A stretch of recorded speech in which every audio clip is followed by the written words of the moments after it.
चलिए दोस्तों, आज हम करेंगे प्रैक्टिस मॉक का लाइव मॉक का सॉल्यूशन 26 अप्रैल को जो हुआ था। जो भी इसको रहा हो कमेंट बॉक्स में लिखिएगा और मैथ में जो भी रहा हो उसको भी मेंशन करना है। माफ़ी चाहूँगा, थोड़ा लेट हो गया, उसके पीछे रीजन था थोड़ा बिजी था, लेकिन अब स्क्रीनशॉट भी नहीं ले पाया और इसमें आपको आंसर मार्क्स मिलेंगे। ठीक है, किसी दूसरे स्टूडेंट से उसकी आईडी लेकर तब स्क्रीनशॉट वगैरह लिया है, तो अब इसमें कुछ कर नहीं पाया मैं, तो आज के लिए ये आपको मैनेज करना पड़े। ठीक है, चलो फिर स्टार्ट करते हैं, देखते हैं कैसे क्या क्वेश्चन आए थे। एक शंक्वाकार बर्तन जिसके आधार का व्यास इतना है, ऊंचाई इतनी है, तरल एक्स से भरा है। तरल एक्स को एक बेलनाकार बर्तन में खाली किया जाता है जिसके आधार की त्रिज्या इतनी है। बेलनाकार बर्तन में वह ऊंचाई ज्ञात करें जिसका तरल का स्तर रहेगा। तो हमें सबसे पहले तो दोनों के वॉल्यूम बराबर करने हैं। अब वॉल्यूम में हमें एक चीज पता है, पाई तो कटी जानी है, तो पाई को हमें लिखने की जरूरत तो है नहीं ना। यहाँ पर 36 गुणे में 36 बटे में 4 इंटू में 1 बटे में 3 इंटू में 75, ये हो गया हमारे बेलन का आयतन। बराबर करेंगे 15 गुणे में 15 इंटू में हाइट हो गया, सॉरी ये शंकु का आयतन हुआ है और ये एक बेलन का आयतन हो गया। अब हमें यहाँ पर यही कैलकुलेशन करनी थी, 4 तियां 12 मिल गया, 12 तियां तो 36 हो गया, ये 15 पना 75 हो गया। ठीक है, 15 से ये 15 कैंसिल आउट, हाइट कितनी आ गई 36। अगला सवाल, अश्विनी और विशाल द्वारा प्राप्त कॉलों की कुल संख्या के बीच अंतर क्या है। देखो, number of ISD call received, percentage of local call received. अब सबसे पहले यहाँ पर अश्विनी और ये हो गया विशाल। ठीक है, यहाँ पर जो परसेंटेज दिया गया था वो लोकल कॉल का दिया गया था। अश्विनी के पास लोकल कॉल का 64% था, यानी कि आईएसडी कॉल का कितना परसेंट रहा होगा 36%। इसी तरीके से विशाल के पास 35% लोकल कॉल का रहा और आईएसडी कॉल का कितना रहा होगा, हमारे पास 65% रहा होगा। ठीक है, अब यहाँ पर एक चीज देखो, ये हमको जो भी दिया गया था ये किसका दिया गया था, आईएसडी कॉल का मान दिया गया था, यानी कि 36 बराबर में ये हो गया हमारे पास अश्विनी के लिए 630। 100 बराबर निकलेंगे तो टोटल कॉल आ जाएंगे।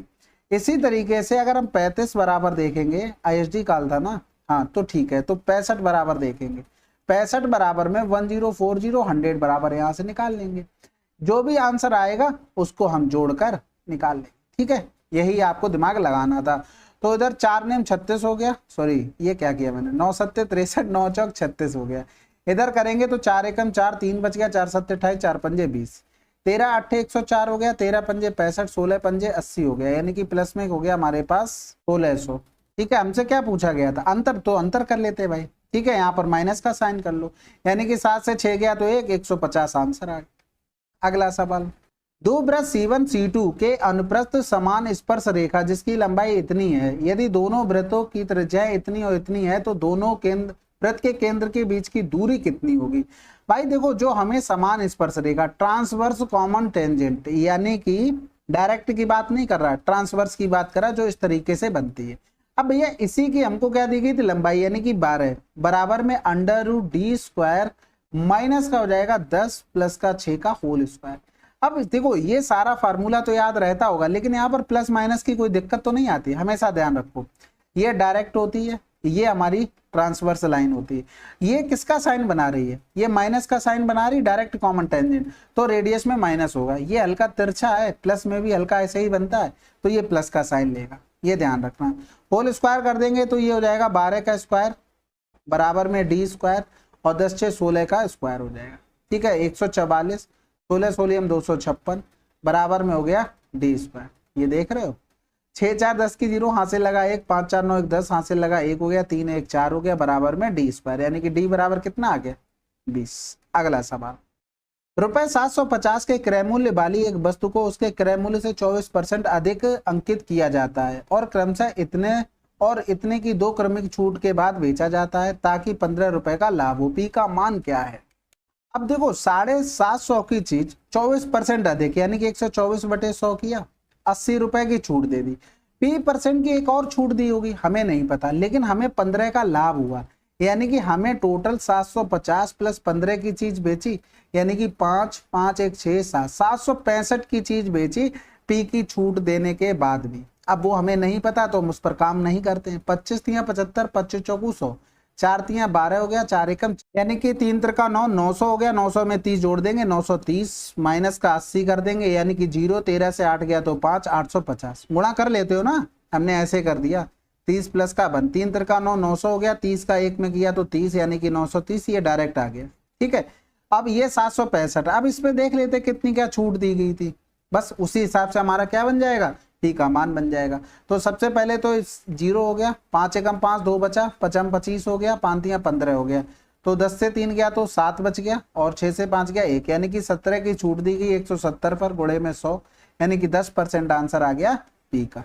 अगला सवाल, अब इस सवाल में हमें क्या करना था, कंपोनेंडो डिविडेंडो लगाना था। होता क्या है भाई, देखो ए अपॉन में बी बराबर में सी अपॉन डी दिया हो, तो एक बार तो जोड़ देंगे, एक बार नीचे अपॉन में घटा देंगे। इसी तरीके से सेम चीज यहाँ पर करेंगे। बस ये ध्यान रखना कि हम इससे इस पर भी जा सकते हैं, इससे इस पे भी आ सकते हैं, यही कंपोनेंडो एंड डिविडेंडो है। तो इसमें लगाएंगे, हम डायरेक्ट लिखते हैं x प्लस का 5 अपॉन में कितना हो गया, अंडर रूट में x माइनस का 5। एक बार जोड़ देंगे 5 4 9 हो जाएगा, एक बार घटा देंगे 5 से 4, यानी कि 9 बटे में 1 आ गया। होल स्क्वायर कर देते हैं तो ये हो जाएगा x प्लस का 5 x माइनस का 5 बराबर में 9 ने 81 और 1 हो गया हमारे पास। फिर से एक बार कंपोनेंडो एंड डिविडेंडो लगा देंगे, तो x अपॉन में 5, 81 1 82, 81 से 1 गया तो 80 हो गया, यानी कि इधर करेंगे तो ये 16 हो गया, यानी कि x बराबर में हमें 14 का निकालना था, तो 14 गुणे में x बराबर में 82 बटे में 16 गुणे में 14 हो गया। 2 सत्ते 14, 2 अट्ठे 16 हो गया, और इधर कर देंगे 2 चौकू 8, 2 चौकू 8, 2 एकम 2, 7 एकम 7, 7 चौक 28 बटे में 4, 4 सत्ते 28 हो गया, और 4 एकम 4, 3 बच गया, 4 सत्ते 28, 4 पंजे 20 आंसर। अगला सवाल, ये भी सवाल आसान है, यहाँ पर भी कंपोनेंडो एंड डिविडेंडो लगा देंगे। 9 सत्ते 63 और 2 65 बटे में 7 हो गया। कंपोनेंडो एंड डिविडेंडो अभी बता के है, तो यहाँ पर डायरेक्ट लिख सकते हैं सेक थीटा अपॉन में टेन थीटा बराबर में 7 5 12 यानी कि 72, 15 से 7 गया 8 यानी कि 58 हो गया। तो इधर 2 तियां 6, 2 छक्के 12, इधर कर देंगे 2 दूनी 4, दोने में 18 हो गया। अब हमें पूछा क्या गया, हमें कोसेक थीटा पूछा गया, यानी कि सेक को क्या लिख सकते थे, 1 अपॉन कॉस थीटा लिख सकते थे। टेन को क्या लिख सकते थे, साइन थीटा अपॉन में कॉस थीटा लिख सकते थे। ये कैंसिल आउट, साइन थीटा ऊपर चला जाएगा तो क्या बना देगा, कोसेक थीटा। आंसर क्या आ गया, 36 बटे में 29। अगला सवाल, अब इस सवाल में पूछा क्या गया हमसे, ए स्क्वायर प्लस का 1 अपॉन ए स्क्वायर, 3 कॉमन ले लेंगे, ए माइनस का 1 अपॉन में ए का मान पूछा गया। अब यहाँ से जब इसको सॉल्व करते हैं, ए ले लिया हमने कॉमन, तो ए माइनस का 4 माइनस का 1 अपॉन ए बराबर में क्या हो गया 0, यानी कि ए माइनस 1 अपॉन ए का मान हो गया 4। अब यहाँ पर मान रखने हैं भाई, होल स्क्वायर वाले पे जाओगे तो 4 का स्क्वायर प्लस का 2 करना पड़ेगा, क्योंकि यहाँ पर माइनस 4 स्क्वायर प्लस का 2 प्लस में 3 गुणे में 4 हो गए, तो 4 चौकू 16, 2 18, 18 और 12 30 आंसर। अगला सवाल, त्रिभुज एबीसी की भुजाओं AB और AC को क्रमशः D और E तक बढ़ाया जाता है। CBD DC समद्विभाजक P पर मिलते हैं, यदि इतना इतना है तो BPC का मान। अब ये सवाल है माइंड गेम का, आपने इस पर प्रैक्टिस कितनी की रखी है, बस अगर इतना आपने सोच लिया तो आपका आंसर आ जाना था। ठीक है, एंगल A का मान 82 बटे में 2 कर दो, 2 चौकू 8 हो गया, 2 एकम 2, 90 से 40 गया तो 50 बचेगा, 50 से एक और कम कर दो 49। ये सवाल भाई ये आपको प्रैक्टिस के ऊपर था, नहीं तो चित्र बनाने की जरूरत नहीं पड़ती। ये इस तरीके से दिया गया था, इसी का हमको मान निकालना था और इसका मान हमें दिया गया था 82। ठीक है, ये एंगल बाइसेक्टर थे, तो ये चीजें प्रैक्टिस के ऊपर थी। अगला सवाल, परिवार ए और परिवार सी की संयुक्त बचत और परिवार डी की आय के बीच अंतर कितना है। देखो, इनकम दिया गया था और एक्सपेंस दिया गया था। परिवार ए और सी की संयुक्त बचत, ए ये रहा सी ये रहा, यानी कि बचत 40 और 28, यानी कि देखो 40 क्या हो रही थी हमारी इनकम थी, 28 खर्च हो जा रहा था, यानी कि बचा कितना था 12 के हमारे पास, ए के पास। सी के लिए देखेंगे 44 कमा रहा था, 36 खर्च कर दे रहा था, यानी कि ये तो 8 के बचा पा रहा था सी। ये क्या आ गई, सेविंग आ गई। ठीक है, 12 और 8 20 के, ये दोनों की मिलाकर सेविंग हो गई। अब हमसे ये बोला था डी की आय के बीच, यानी कि डी ये रहा, इनकम इसके पास 32 के थी, तो 32 के अंतर कितना आ रहा हमारे पास 12 के का आंसर। अगला सवाल, how many zeros are there at the end of factorial 48। अब देखो फैक्टोरियल 48 का मतलब क्या होता है, x को लिखते चले जाओ, 1 गुणे में 2 गुणे में 3 गुणे में 4 गुणे में 5 गुणे में, ये चला जाएगा, ऐसे ही गुणे में करते 48 तक।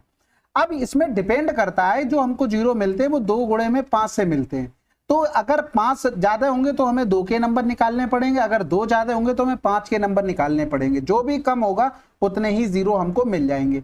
हमें पता लगा कि यहाँ पर 5 सबसे कम आने वाले हैं, क्योंकि 2 के बहुत नंबर रहेंगे, तो 5 मिलेगा 5, यानी कि 10 में मिलेगा 15, 20, 25, 30, 35, 40, 45 इसी में तो मिलेगा। यानी कि 5 गुणे में 1 हो गया, 5 गुणे में 2 हो गया, 5 गुणे में 3 हो गया, 5 गुणे में 4 हो गया और इधर 5 गुणे में 5 हो गया, 5 गुणे में 6 हो गया। ये लिख के दिखाना पड़ रहा है, नहीं तो आप बहुत जल्दी कर लेंगे इसको। 5 अट्ठे 40, 5 ने 45। अब आप एक चीज देखो यहाँ पर कितने 5 मिल गए, 1 2 3 4 2 6 7 8 9 10। आंसर लगा दो। ठीक है, अगला सवाल, एक वस्तु को इतने में बेचने पर अर्जित लाभ और वस्तु को इतने में बेचने के बाद हुई हानि समान है। वस्तु को इतने में बेचने पर लाभ परसेंटेज, कभी भी ऐसा बोल दे कि हुई लाभ और उसकी हानि के बराबर है तो दोनों को जोड़कर 2 का भाग कर दो, डायरेक्ट सीपी आ जाएगा। यानी कि 8579 प्लस का 6341 अपॉन में 2 हो गया। अब इनको अगर जोड़ते हैं तो 9 1 10 हो गया, 8 4 12 हो गया, 6 हो गया, 6 3 9 हो गया और 8 6 14 बटे में 2 हो गया। यानी कि 2 सत्ते 14 हो गया, 2 चौकू 8, 2 छक्के 12। अब इसको बेच दिया 8579 में, यानी कि डिफरेंस करेंगे तो प्रॉफिट कितना हो रहा है 9 और 7 से 6 गया 1, 5 से 4 गया 1, 8 से 7 गया 1।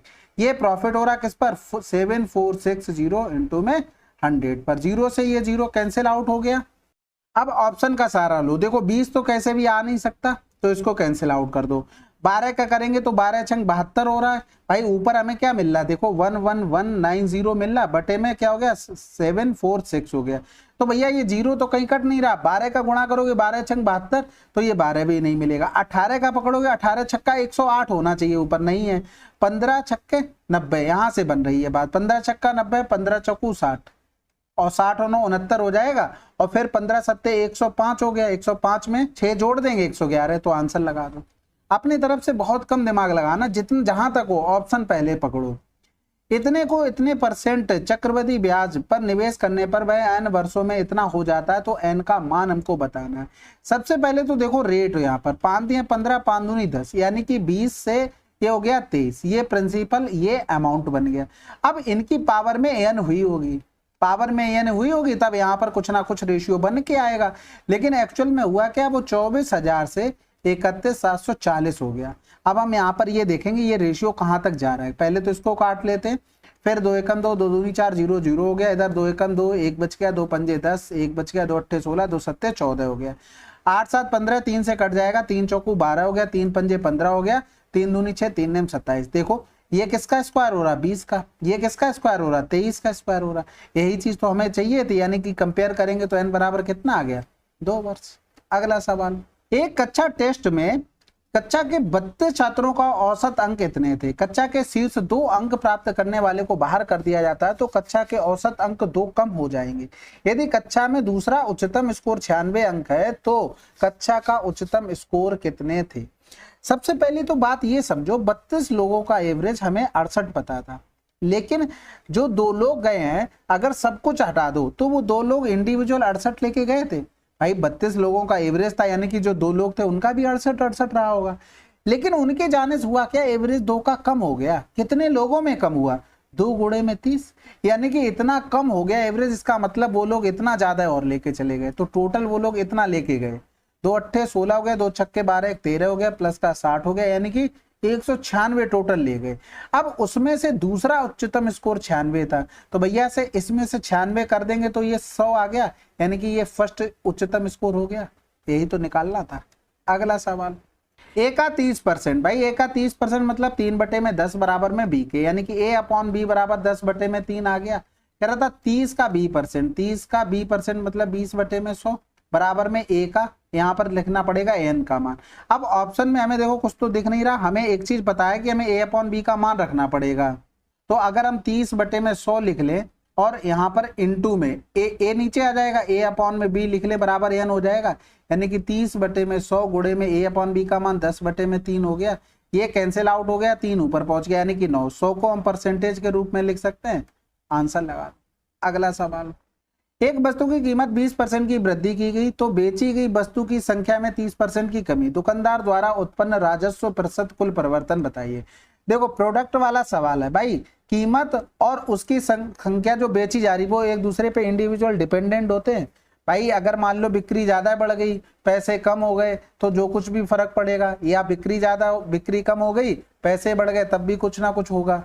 यानी कि एक दूसरे से रिलेट कर रहे हैं। तो यहाँ पर direct formula 20 30 minus plus minus minus होता है 20 गुणे में 30 बटे में 100, यानी कि ये कैंसिल आउट हो गया। 10 10 से 6 यानी कि 16% की क्या होगी, हानि होगी, क्योंकि माइनस में आएगा।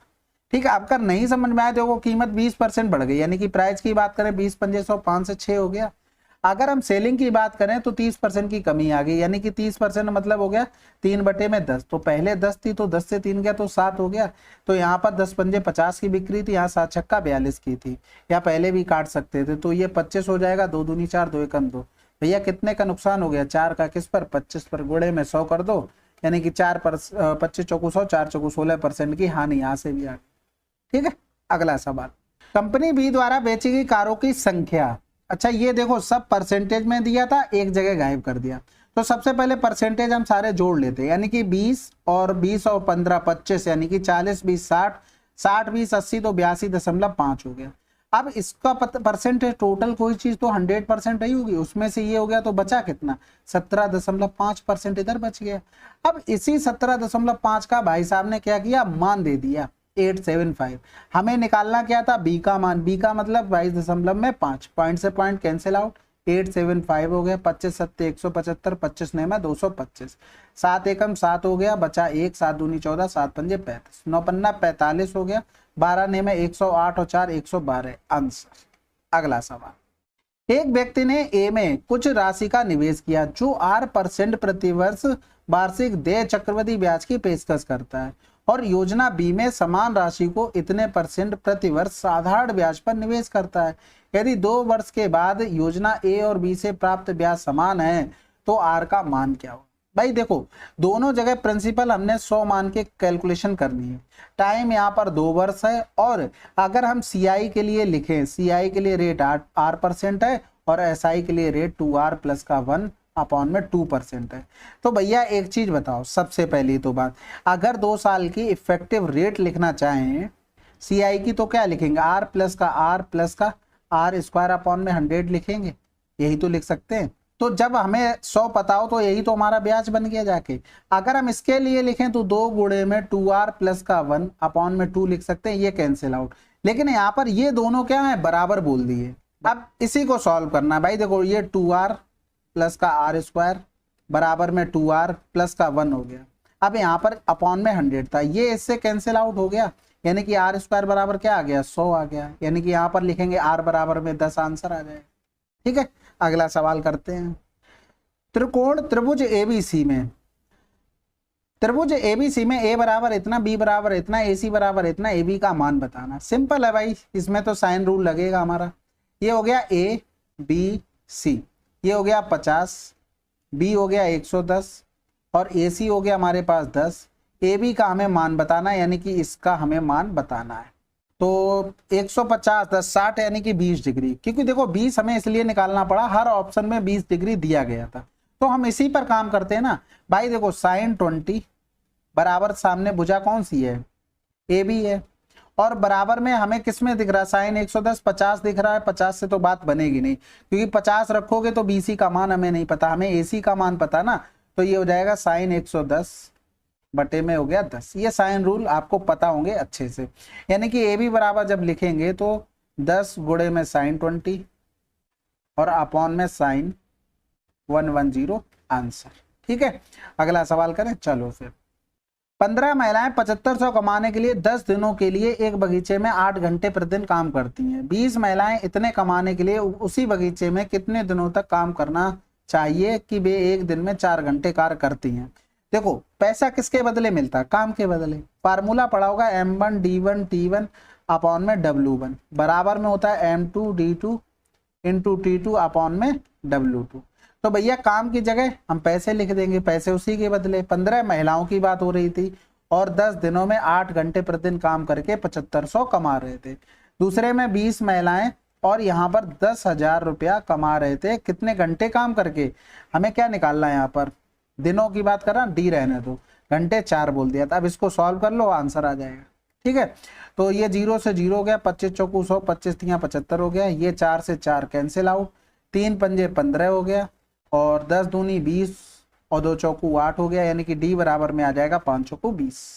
अगला सवाल, पी एक कार्य को 30 दिनों में पूरा कर सकता है, क्यू उसी कार्य को 25% 8 दिनों में, आर इसे 25 दिनों में कर सकता है। उन्होंने इस तरह से एक साथ काम शुरू किया कि 8 दिनों के बाद क्यू ने काम छोड़ दिया और 2 दिनों के बाद आर ने भी काम छोड़ दिया। इस तरह से काम पूरा करने में लगने वाला टोटल समय हमें निकालना है।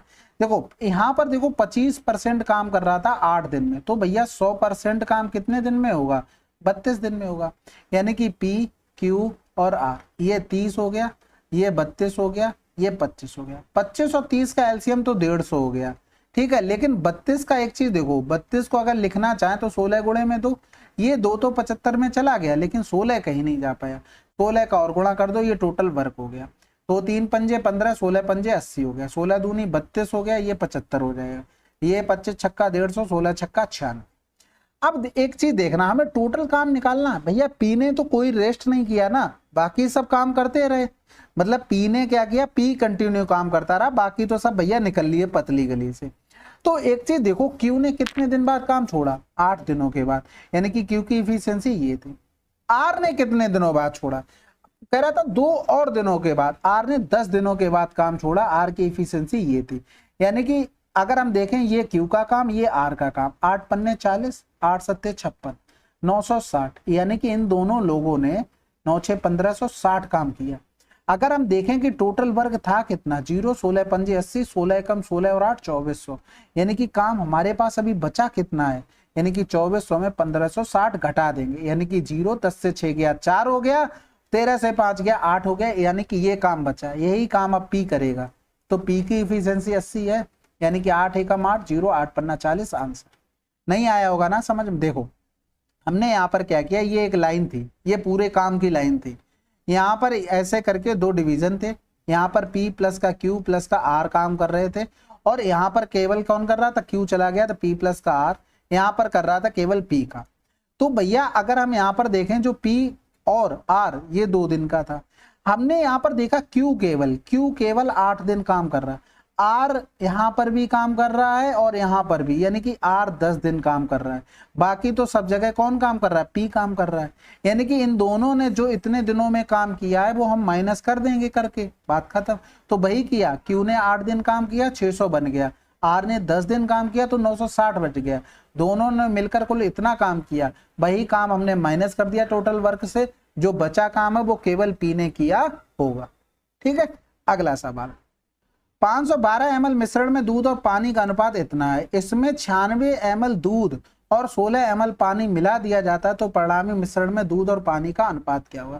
भाई 9 7 16, 16 का मान दिया था 512, यानी कि 1 बराबर लिखेंगे 16 3 48 हो गया, 48 यानी कि 8 3 11, 16 दूनी 32।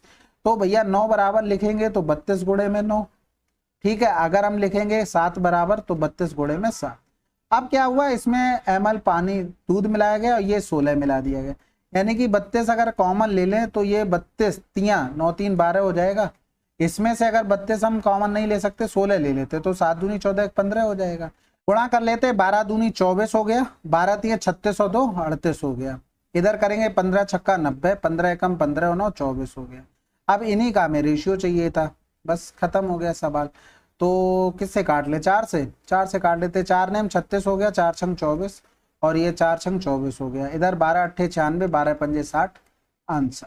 अगला सवाल कह रहा था ए की मासिक व्यय बी के मासिक बचत का अनुपात इतना है। कह रहा ए की मासिक व्यय यानी कि एक्सपेंडिचर, बी की मासिक बचत यानी कि सेविंग का रेशियो है 13/12।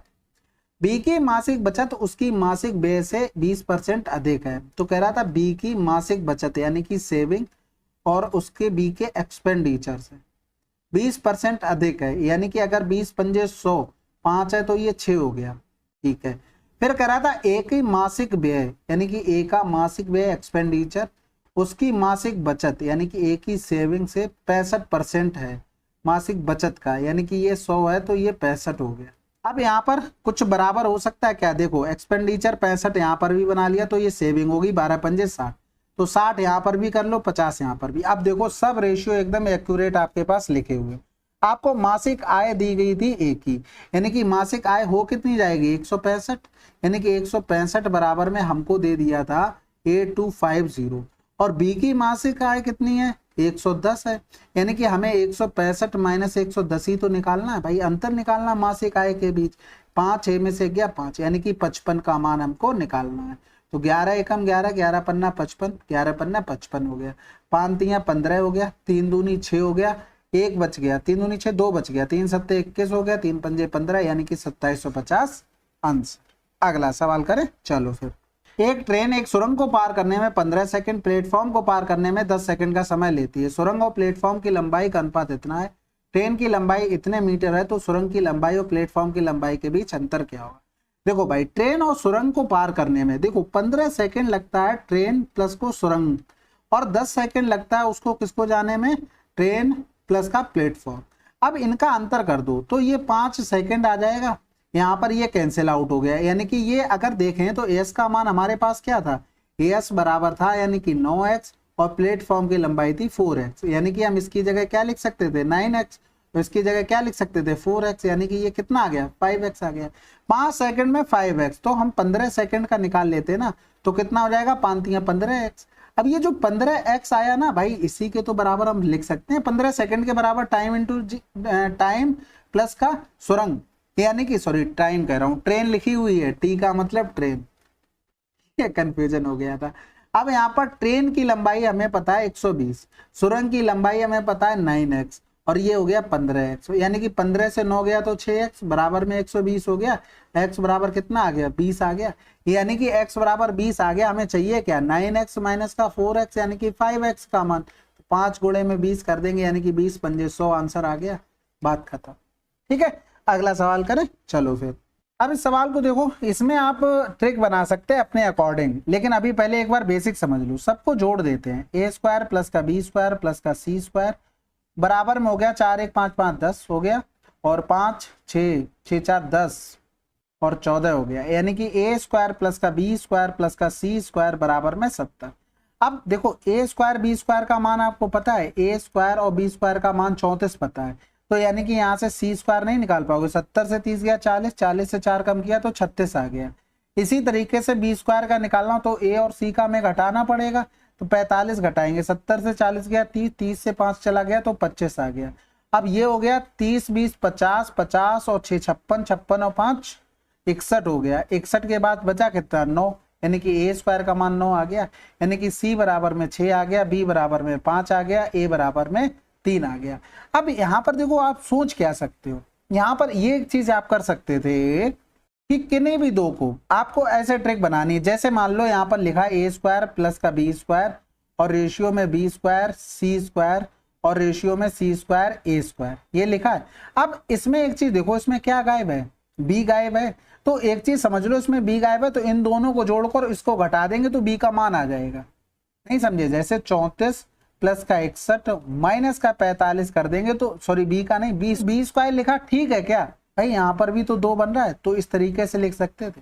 अब हमें अगर 2a स्क्वायर का मान निकालना हो तो भैया a स्क्वायर किस में नहीं है, b स्क्वायर सी स्क्वायर यानी कि 61 में नहीं, यानी कि 61 हमें माइनस करना पड़ेगा, बाकी हमें दोनों जोड़ने पड़ेंगे, यानी कि 34 प्लस का 45 आ गया।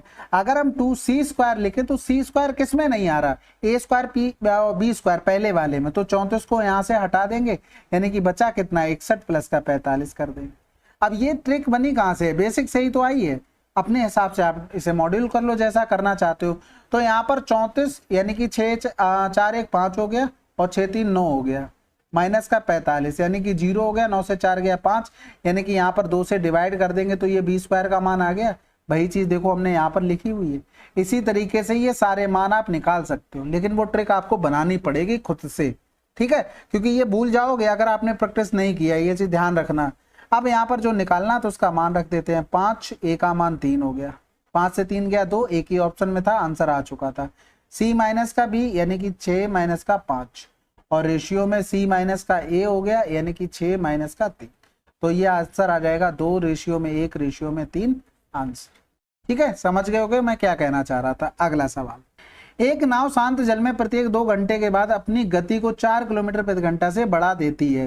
यदि प्रारंभ में शांत जल में नाव की गति और धारा की गति का अनुपात इतना है और नाव धारा अनुप्रवाह में 84 किलोमीटर की यात्रा 6 घंटे में तय करती है, तो धारा की गति ज्ञात कीजिए। तो सबसे पहले तो देखो हमको डिस्टेंस दी गई 84 किलोमीटर, तो और 6 घंटे में, यानी कि 2 घंटे फिर 2 घंटे 2 घंटे ऐसे चला होगा। अब पहले तो देखो स्पीड यहाँ पर 4x 5x हो गई, धारा की अनुप्रवाह चल रही है यानी कि साथ साथ, तो ये 5x इंटू में 2 घंटे चली होगी। फिर उसने स्पीड 2 बढ़ा दी होगी, कितनी बढ़ा देता 4, तो प्लस का 4 कर देंगे। फिर उसके बाद फिर से 4 बढ़ा दी होगी, प्लस का 4 4 8 हो गया। यानी कि ये जो टोटल गुणा करेंगे भाई, हमको एक चीज पता है डिस्टेंस बराबर s इंटू टी होता है, तो ये s हो गया हमारे पास स्पीड, ये हमारे पास टाइम हो गया, तो यही तो डिस्टेंस निकल रही थी। डिस्टेंस टोटल थी कितनी 84 थी। ठीक है, 5 दूनी 10x हो गया, इधर करेंगे तो 5 दूनी 10x प्लस का 8 प्लस का 10x प्लस का 16 बर 84 हो गया। 10 20 30x और 8 6 14 यानी कि 24 हो गया। 0 8 से 1 गया 6, x बराबर में 2 आ गया। हमें क्या निकालना था, धारा की गति निकालनी थी। तो भैया धारा की गति निकालोगे तो धारा कितनी थी, केवल यही तो थी, यानी कि x थी। x बराबर क्या आ गया 2 आ गया, आंसर लगा दो। ठीक है, तो ये हमारे थे टोटल 25 क्वेश्चन। अब जिसकी भी ये आईडी मैंने ली थी ना, केवल एक क्वेश्चन ये मार्क नहीं था। अब मैंने पूछा नहीं है क्यों नहीं आपने किया, लेकिन इसके अलावा सभी क्वेश्चन उसके सही थे।